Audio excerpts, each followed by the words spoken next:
Hi friends, welcome to Ashrita's creations.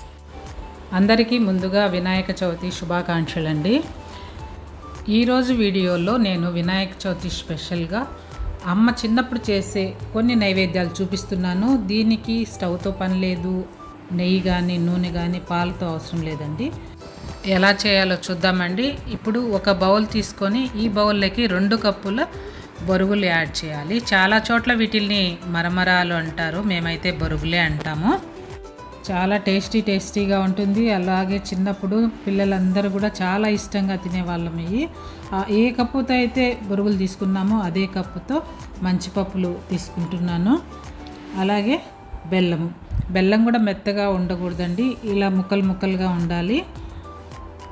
అది కూడా 1 cup, మరి పైకి కాకుండా కరెక్ట్గా అంచుల వరకు వేస్తే సరిపోతుంది. ఇంతేనండి. ఇవన్నీ కలుపుకొని మనము దేవుడికి నైవేద్యంగా సమర్పించడమే. ఎంతో ఈజీగా పిల్లలైనా చేయొచ్చు, అంత ఈజీ అన్నమాట. వీటితో పాటు అమ్మ సజ్జలతో కుడుములు కూడా చేసేది. ఇంకొకసారి ఎప్పుడైనా ఆ రెసిపీ కూడా చూపిస్తాను మీకు. పూజ అంతా అయిపోయిన తర్వాత వీటిలో పచ్చి కొబ్బరి ముక్కలు కూడా వేసి కలిపి అందరము తినేవాళ్ళము. ఇప్పుడు 2వ రకం నైవేద్యం చూద్దాము. మిక్సింగ్ బౌల్లో 1 కప్పు అటుకులు తీసుకోవాలి. అటుకులు కూడా లావు అటుకులు బాగుంటాయండి దీనికి. ఏ కప్పుతో అయితే అటుకులు తీసుకున్నామో పటికి బెల్లము 1/4 కప్పు తీసుకోవాలి. మిశ్రీ అని కూడా అంటారు, కలకండ అంటారు అది.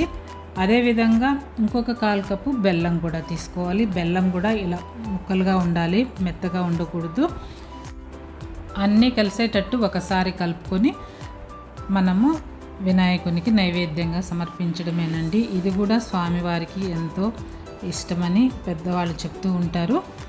ఇదేనండి 2వ రకమైన నైవేద్యము. ఇప్పుడు 3వ రకం నైవేద్యం చూద్దాము. నేను ఇప్పుడు చెప్పే వాటిల్లో ఎక్కడ నెయ్యి కానీ పాలు కానీ అలాగే ఎలాంటి పాకం కానీ కలపలేదు, గమనించారు కదా. అలాగే ఇప్పుడు ఇంకొక బౌల్ తీసుకొని దాంట్లో 1 కప్పు దానిమ్మ గింజలు యాడ్ చేసుకోవాలండి. దానిమ్మలన్నా కూడా గణపతికి ఎంతో ఇష్టము. అలాగే ఏ కప్పుతో అయితే దానిమ్మలు తీసుకున్నామో అదే కప్పుతో పచ్చి కొబ్బరి తురుము యాడ్ చేసుకోవాలి.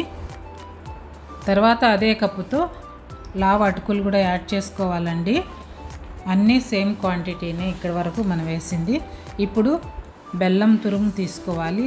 అది పై వరకు కాకుండా ఖచ్చితంగా అంచుల వరకే వేసుకోవాలి, ఎందుకంటే స్వీట్ ఎక్కువైపోతుంది. అందువల్ల ఇంకా కొద్దిగా తగ్గించుకున్నా పర్లేదు. అలాగే 4-5 యాలకల్ని ఇలా పౌడర్ రూపంలో చేసుకొని వేసుకుంటే మంచి స్మెల్ వస్తుంది. అలాగే టేస్ట్ కూడా ఇంక్రీజ్ అవుతుంది. ఆ తర్వాత 2 టీ స్పూన్ల తేనె కూడా యాడ్ చేసి అంతా ఒకసారి కలిసేటట్టు నీట్గా కలుపుకోవాలి. మనం ఇక్కడ అటుకులనేమి కడగలేదు, అలాగే పాలు కూడా యాడ్ చేయలేదు. మనం వేసే ఇంగ్రీడియంట్స్ వల్లే అటుకులంతా చక్కగా నాని 10 మినిట్స్లోనే రుచికరమైన నైవేద్యం రెడీ అయిపోతుందండి. ఈ వీడియోలో చెప్పిన 3 రకాల నైవేద్యాలను పిల్లలు పెద్దలు కూడా ఎంతో ఇష్టంగా తింటారు. ఇప్పుడు మనము వేసిన పదార్థాలన్నీ కూడా వినాయకుడికి ఎంతో ఇష్టమైన పదార్థాలే కదండి.